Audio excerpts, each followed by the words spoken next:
5 o'clock Ed, Lois washed up, tossed on his hat and coat, got his car out and headed across town toward his TV sales store. He was tired. His back and shoulders ached from digging dirt out of the basement and wheeling it into the backyard. But for a 40-year-old man, he had done okay. Janet could get a new vase with the money he had saved, and he liked the idea of repairing the foundations himself. It was getting dark. The setting sun cast long rays over the scurrying commuters. Tired and grim-faced women loaded down with bundles and packages, students swarming home from the university, mixing with clerks and businessmen and drab secretaries. He stopped his Packard for a red light and then started it up again. The store had been open without him. He'd arrived just in time to spell the help for dinner, go over the records of the day, maybe even close a couple of sales himself. He drove slowly past the small square of green in the center of the street, the town park. There were no parking places in front of Loy's TV sales and service. He cursed under his breath and swung the car in a U-turn. Again he passed the little square of green with its lonely drinking fountain and bench and single lamppost. From the lamppost something was hanging. A shapeless dark bundle, swinging a little with the wind, like a dummy of some sort. Lois rolled down his window and peered out. What the hell was it? A display of some kind. Sometimes the Chamber of Commerce put up displays in the square. Again, he made a U-turn and brought his car around. He passed the park and concentrated on the dark bundle. It wasn't a dummy. And if it was a display, it was a strange kind. The hackles on his neck rose, and he swallowed uneasily. Sweat slid out on his face and hands. It was a body, a human body. "Look at it," Lois snapped. "Come on out here." Don Ferguson came slowly out of the store, buttoning his pinstripe coat with dignity. "This is a big deal, Ed. I can't just leave the guy standing there. See it?" Ed pointed into the gathering gloom. The lamppost jutted up against the sky, the post, and the bundles swinging from it. "There it is. How the hell long has it been there?" His voice rose excitedly. "What's wrong with everybody? They just walk on past." Don Ferguson lit a cigarette. Slowly. "Take it easy, old man. There must be a good reason, or it wouldn't be there." "A reason? What kind of a reason?" Ferguson shrugged. "Like the time the Traffic Safety Council put that wrecked Buick there. Some sort of civic thing.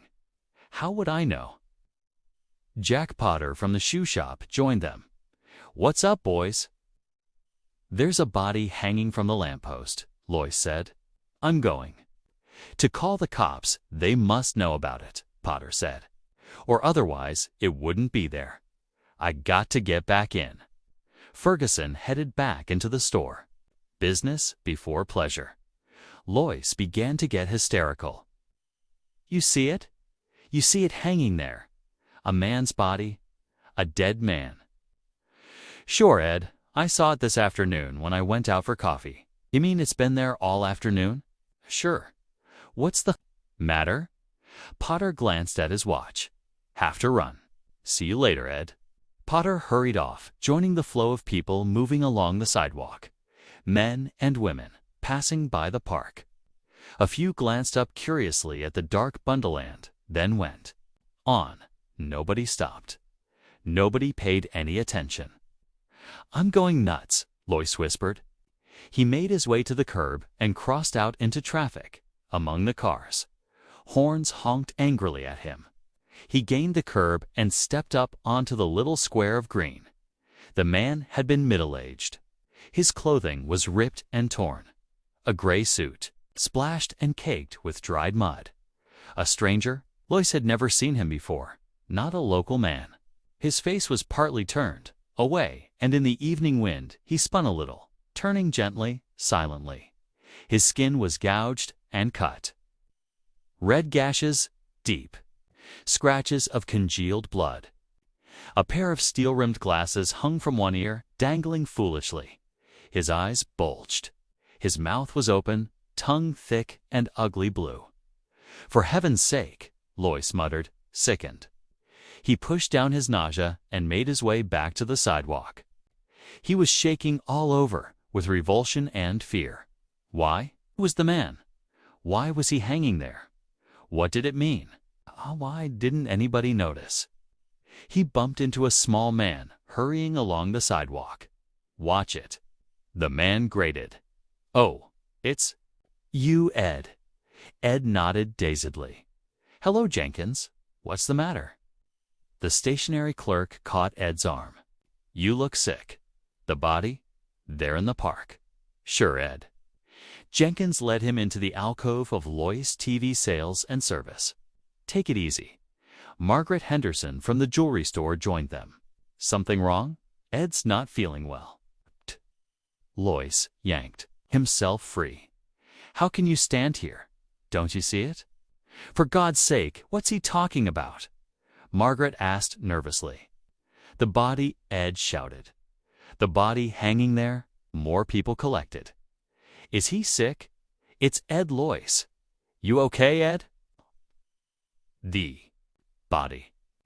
Lois screamed, struggling to get past them. Hands caught at him. He tore loose. "Let me go." "The police? Get the police. Get the police. Get the police." Ed better get a doctor. He must be sick or drunk. Lois fought his way through the people. He stumbled and half fell. Through a blur, he saw rows of faces, curious, concerned, anxious, men and women halting to see what the disturbance was. He fought past them toward his store. He could see Ferguson inside talking to a man, showing him an Emerson TV set. Pete Foley in the back at the service counter, setting up a new Philco.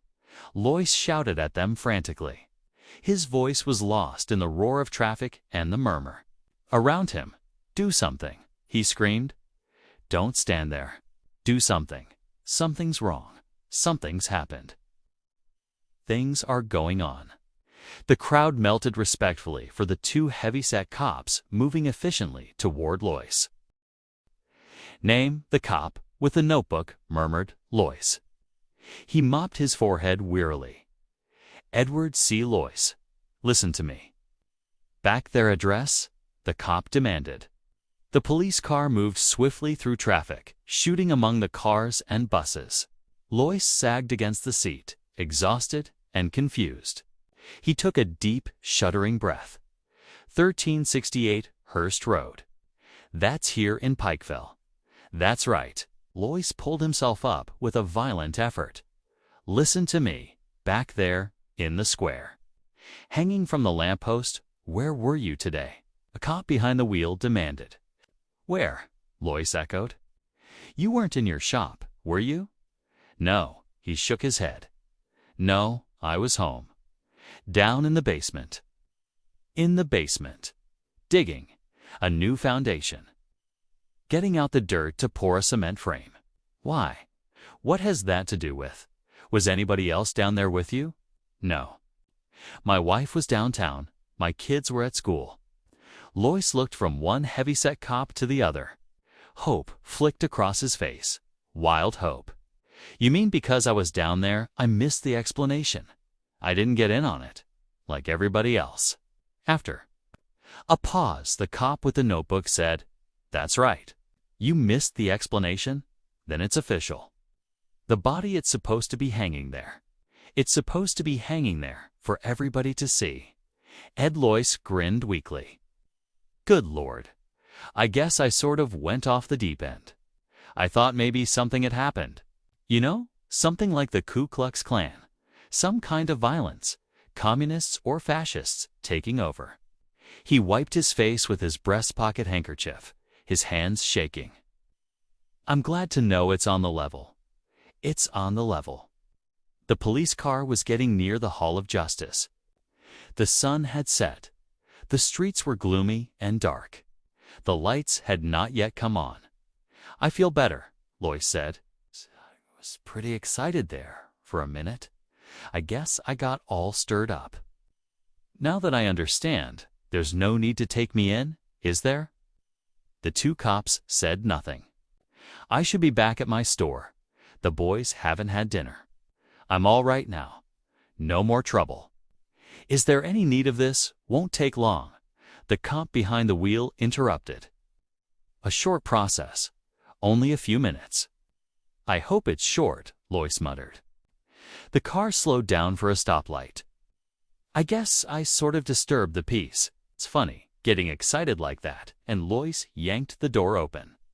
He sprawled out into the street and rolled to his feet. Cars were moving all around him, gaining speed as the light changed. Lois leaped onto the curb and raced among the people, burrowing into the swarming crowds. Behind him, he heard sounds, shouts, people running. They weren't cops. He had realized that right away. He knew every cop in Pikeville. A man couldn't own. A store operate a business in a small town for 25 years without getting to know all the cops.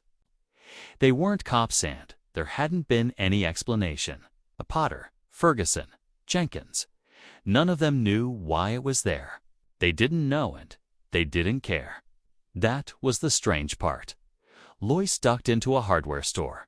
He raced toward the back, past the startled clerks and customers, into the shipping room and through the back door. He tripped over a garbage can and ran up a flight of concrete steps. He climbed over a fence and jumped down on the other side, gasping and panting. There was no sound behind him. He had got away. He was at the entrance of an alley, dark and strewn with boards and ruined boxes and tires. He could see the street at the far end. A streetlight wavered and came on. Men and women. Stores, neon signs, cars, and to his right the police station. He was close, terribly close. Past the loading platform of a grocery store rose the white concrete side of the Hall of Justice. Barred windows. The police antenna. Great concrete wall rising up in the darkness. A bad place for him to be near.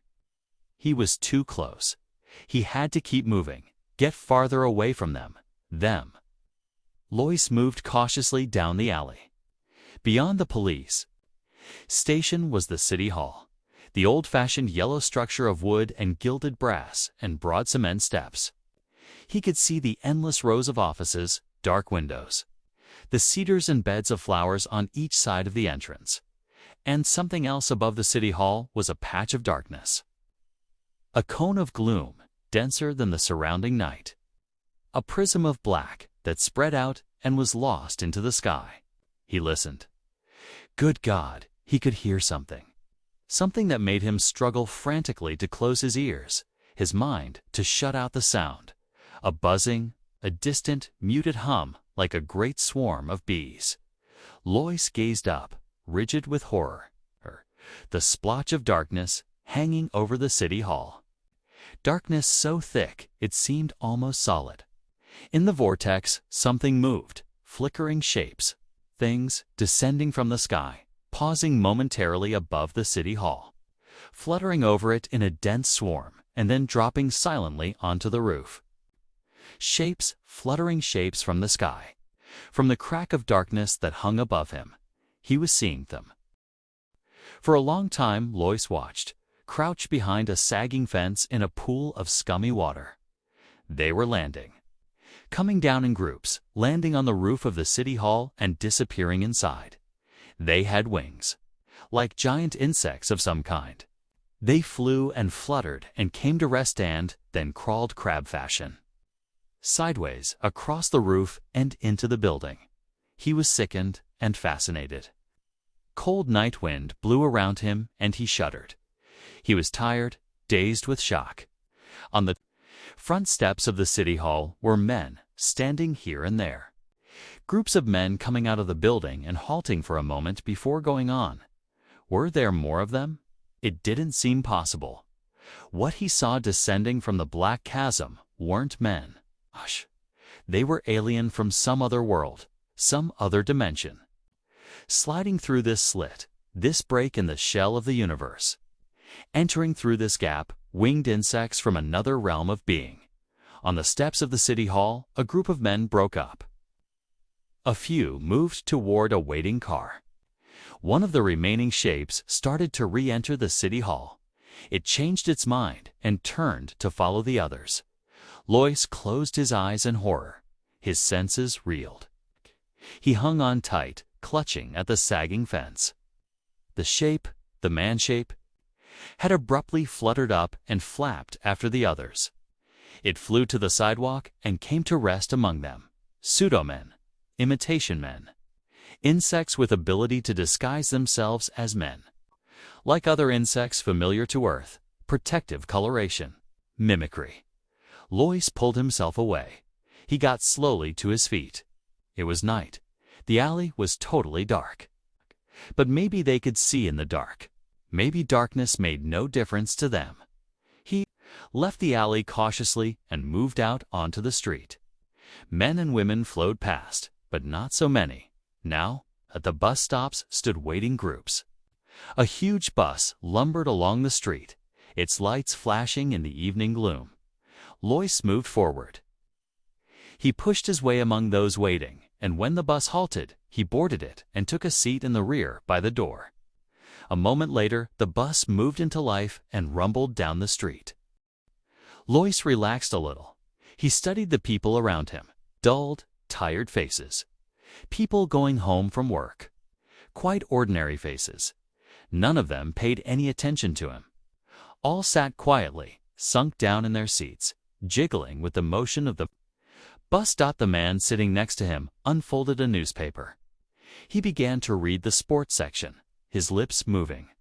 An ordinary man. Blue suit, tie, a businessman, or a salesman. On his way home to his wife and family, across the aisle, a young woman, perhaps 20. Dark eyes and hair, a package on her lap. Nylons and heels, red coat and white Angora sweater. Gazing absently ahead of her. A high school boy in jeans and black jacket. A great triple-chinned woman with an immense shopping bag loaded with packages and parcels. Her thick face, dim with weariness. Ordinary people, the kind that rode the bus every evening, going home to their families. To dinner, going home with their minds dead. Controlled, filmed over with the mask of an alien being that had appeared and taken possession of them, their town, their lives. Himself, too. Except that he happened to be deep in his cellar instead of in the store. Somehow, he had been overlooked. They had missed him. Their control wasn't perfect, foolproof. Maybe there. Where others' hope flickered in Lois. They weren't omnipotent. They had made a mistake, not got control of him. Their net, their field of control, had passed over him. He had emerged from his cellar as he had gone down. Apparently, their power zone was limited. A few seats down the aisle, a man was watching. Him? Lois broke off his chain of thought. A slender man with dark hair and a small mustache. Well-dressed, brown suit and shiny shoes. A book between his small hands. He was watching Lois, studying him intently. He turned quickly away. Lois tensed. One of them, Aranda, they had missed. The man was watching him again. Small, dark eyes, alive and clever. Shrewd. A man too shrewd for the more one of the things itself. An alien insect from beyond. The bus halted. An elderly man got on slowly and dropped his token into the box. He moved down the aisle and took a seat opposite Lois. The elderly man caught the sharp-eyed man's gaze. For a split second, something passed between them. A look rich with meaning. Lois got to his feet. The bus was moving. He ran to the door, one step down into the well. He yanked the emergency door release. The rubber door swung open. "Hey," the driver shouted, jamming on the brakes. What the hell? Lois squirmed through. The bus was slowing down. Houses on all sides. A residential district, lawns and tall apartment buildings. Behind him, the bright tide. Man had leaped up. The elderly man was also on his feet. They were coming after him. Lois leaped. He hit the pavement with terrific force and rolled against the curb. Pain lapped over him. pain and a vast tide of blackness. Desperately, he fought it off. He struggled to his knees and then slid down again. The bus had stopped. People were getting off. Lois groped around. His fingers closed over something, a rock lying in the gutter. He crawled to his feet, grunting with pain. A shape loomed before him. A man, the bright-eyed man with the book. Lois kicked. The man gasped and fell. Lois brought the rock down. The man screamed and tried to roll away. "Stop! For God's sake!" "Listen," he struck again, a hideous crunching sound. The man's voice cut off and dissolved in a bubbling wail. Lois scrambled up and back. The others were there now. All around him, he ran, awkwardly, down the sidewalk, up a driveway. None of them followed him. They had stopped and were bending over the inert body of the man with the book. The breech-aid man who had come after him. Had he made a mistake? But it was too late to worry about that. He had to get out away from them, out of Pikeville beyond. The crack of darkness, the rent between their world and his. Ed. Janet Lois backed away nervously. "What is it?" What? Ed Lois slammed the door behind him and came into the living room. Pulled down the shades. "Quick." Janet moved toward the window. "But do as I say. Who else is here besides you?" "Nobody. Just the twins. They're upstairs in their room." "What's happened? You look so strange. Why are you home?" Ed locked the front door. He prowled around the house, into the kitchen. From the drawer under the sink, he slid out the big butcher knife and ran his finger along it. Sharp, plenty sharp. He returned to the living room. "Listen to me," he said. "I don't have much time. They know I escaped, and they'll be looking for me." Escaped. Janet's face twisted with bewilderment and fear. "Who?" "The town has been taken over. They're in control. I've got it pretty well figured out. They started at the top, at the city hall and police department. What they did with the real humans, what are you talking about? We've been invaded. From some other universe, some other dimension. They're insects, mimicry, and more. Power. To control minds, your mind, my mind. Their entrance is here, in Pikeville. They've taken over all of you. The whole town, except me. We're up against an incredibly powerful enemy, but they have their limitations. That's our hope. They're limited. They can make mistakes." Janet shook her head. "I don't understand, Ed. You must be insane." "Insane? No. Just lucky. If I hadn't been down in the basement, I'd be like all the rest of you." Lois peered out the window. "But I can't stand here talking." "Get your coat. My coat. We're getting out of here. Out of Pikeville. We've got to get help. Fight this thing. They can be beaten. They're not infallible. It's going to be close, but we may make it if we hurry. Come on." He grabbed her arm roughly. "Get your coat and call the twins. We're all leaving. Don't stop to pack. There's no time for that."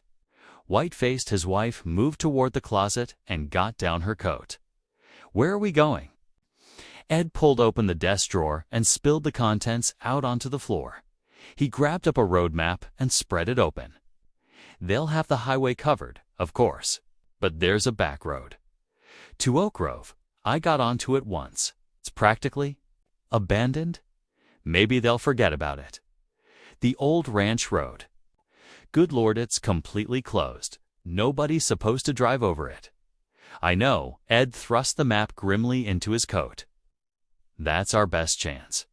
Now call down the twins and let's get going. Your car is full of gas, isn't it?" Janet was dazed. "The Chevy. I had it filled up yesterday afternoon." Janet moved toward the stairs. "Ed, I called the twins." Ed unlocked the front door and peered out. Nothing stirred. No sign of life. "All right so far." "Come on downstairs," Janet called in a wavering voice. "We're going out for a while. Now." Tommy's voice came. "Hurry up," Ed barked. "Get down here. Both of you." Tommy appeared at the top of the stairs. "I was doing my homework. We're starting fractions. Miss Parker says, if we don't get this done, you can forget about fractions." Ed grabbed his son as he came down the stairs and propelled him toward the door. "Where's Jim?" "He's coming." Jim started slowly down the stairs. "What's up, Dad? We're going for a ride." "A ride? Where?" Ed turned to Janet. "We'll leave the lights on and the TV set. Go turn it on." He pushed her toward the set. "So they'll think we're still." He heard the buzz and dropped instantly, the long butcher knife out. Sickened, he saw it coming down the stairs at him, wings a blur of motion as it aimed itself. It still bore a vague resemblance to Jimmy. It was small, a baby one. A brief glimpse, the thing hurtling at him, cold, multi-lensed, inhuman eyes. Wings, body still clothed in yellow t-shirt and jeans, the mimic outline still stamped on it. A strange half-turn of its body as it reached him. What was it doing? A stinger. Lois stabbed wildly at it. It retreated, buzzing frantically. Lois rolled and crawled toward the door. Tommy and Janet stood still as statues, faces blank. Watching without expression, Lois stabbed again. This time, the knife connected. The thing shrieked and faltered. It bounced against the wall and fluttered down. Something lapped through his mind. A wall of force, energy, an alien mind probing into him. He was suddenly paralyzed. The mind entered his own, touched against him briefly, shockingly, an utterly alien presence settling over him, and then it flickered out as the thing collapsed. In a broken heap on the rug, it was dead. He turned it over with his foot. It was an insect, a fly of some kind. Yellow t-shirt, jeans. His son, Jimmy. He closed his mind tight. It was too late to think about that. Savagely, he scooped up his knife and headed toward the door. Janet and Tommy stood stone still, neither of them moving. The car was out. He'd never get through. They'd be waiting for him. It was 10 miles on foot. 10 long miles over rough ground, gullies and open fields and hills of uncut forest. He'd have to go alone. Lois opened the door. For a brief second, he looked back at his wife and son. Then he slammed the door behind him and raced down the porch.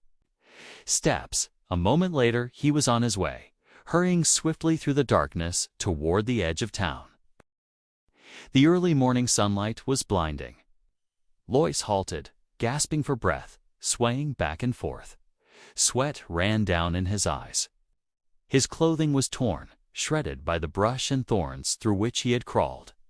10 millisecond his hands and knees, crawling, creeping through the night. His shoes were mud-caked. He was scratched and limping, utterly exhausted, but ahead of him lay Oak Grove. He took a deep breath and started down the hill. Twice he stumbled and fell, picking himself up and trudging on. His ears rang. Everything receded and wavered. But he was there. He had got out, away from Pikeville. A farmer in a field gaped at him. From a house, a young woman watched in wonder. Lois reached the road and turned onto it. Ahead of him was a gasoline station and a drive-in. Couple of trucks, some chickens pecking in the dirt, a dog tied with a string. The white-clad attendant watched suspiciously as he dragged himself up to the station. Thank God. He caught hold of the wall. I didn't think I was going to make it. They followed me most of the way. I could hear them buzzing and flitting around behind me. What happened? The attendant demanded. You in a wreck. A holdup? Police. Shook his head wearily. They have the whole town, the city hall and the police station. They hung a man from the lamppost. That was the first thing I saw. They've got all the roads blocked. I saw them hovering over the cars coming in. About for this morning, I got beyond them. I knew it right away. I could feel them leave. And then The sun came up. The attendant licked his lip nervously. "You're out of your head. I better get a doctor." "Get me into Oak Grove," Lois gasped. He sank down on the gravel. "We've got to get started cleaning them out. Got to get started right away." They kept a tape recorder going all the time he talked. When he had finished, the commissioner snapped off the recorder and got to his feet. He stood for a moment, deep in thought. Finally, he got out his cigarettes and lit up slowly, a frown on his beefy face. "You don't believe me," Lois said. The commissioner offered him a cigarette. Lois pushed it impatiently away. "Suit yourself." The commissioner moved over to the window and stood for a time looking out at the town of Oak Grove. "I believe you," he said abruptly. Lois sagged. "Thank God. So you got away." The commissioner shook his head. "You were down in your cellar instead of at work. A freak chance. 1 in a million." Lois sipped some of the black coffee they had brought him. "I have a theory," he murmured. "What is it?" "About them. Who they are. They take over one area at a time, starting at the top of the highest level of authority, working down from there in a widening circle. When they're firmly in control, they go on to the next town. They spread slowly, very gradually.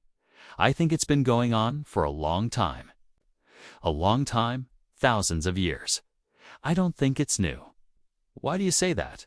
"When I was a kid, a picture they showed us in Bible League, a religious picture in old print. The enemy gods, defeated by Jehovah.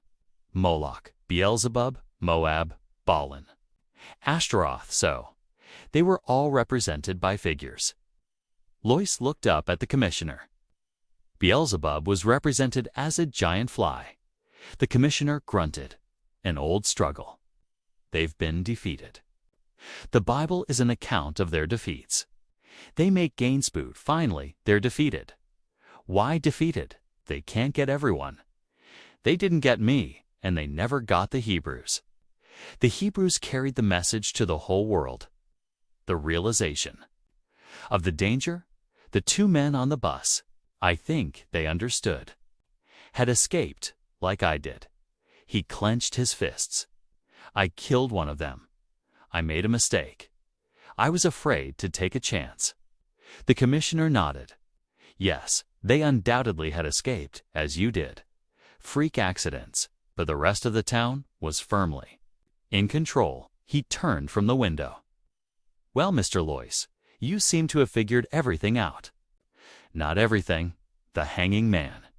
The dead man hanging from the lamppost. I don't understand that. Why? Why did they deliberately hang him there? That would seem simple." The commissioner smiled faintly. "Bait." Lois stiffened. His heart stopped. "Beating? Bait? What do you mean? To draw you out? Make you declare yourself? So they'd know who was under control and who had escaped." Lois recoiled with horror. "Then they expected failures. They anticipated," he broke off. "They were ready with a trap. And you showed yourself. You reacted. You made yourself known." The commissioner abruptly moved toward the door. "Come along, Lois. There's a lot to do. We must get moving. There's no time to waste." Lois started slowly to his feet, numbed. "And the man? Who was the man? I never saw him before." He wasn't a local man. He was a stranger. All muddy and dirty, his face cut, slashed. There was a strange look on the commissioner's face as he answered. "Maybe," he said softly. "You'll understand that, too. Come along with me, Mr. Lois." He held the door open, his eyes gleaming. Lois caught a glimpse of the street in front of the police station. Policemen, a platform of some sort, a telephone, pole and a rope. "Right this way," the commissioner said, smiling coldly. As the sun set, the vice president of the Oak Grove Merchants Bank came up out of the vault, threw the heavy time locks, put on his hat and coat, and hurried outside onto the sidewalk. Only a few people were there, hurrying home to dinner. Good night, the guard said, locking the door after him. Good night, Clarence Mason murmured. He started along the street toward his car. He was tired. He had been working all day down in the vault, examining the layout of the safety deposit boxes to see if there was room for another tier. He was glad to be finished. At the corner, he halted. The streetlights had not yet come on. The street was dim. Everything was vague. He looked around and froze from the telephone pole in front of the police station. Something large and shapeless hung. It moved a little with the wind. What the hell was it? Mason approached it warily. He wanted to get home. He was tired and hungry. He thought of his wife, his kids, a hot meal on the dinner table. But there was something about the dark bundle, something ominous and ugly. The light was bad. He couldn't tell what it was. Yet it drew him on, made him move closer for a better look. The shapeless thing made him uneasy. He was frightened by it, frightened and fascinated. And the strange part was that nobody else seemed to notice it.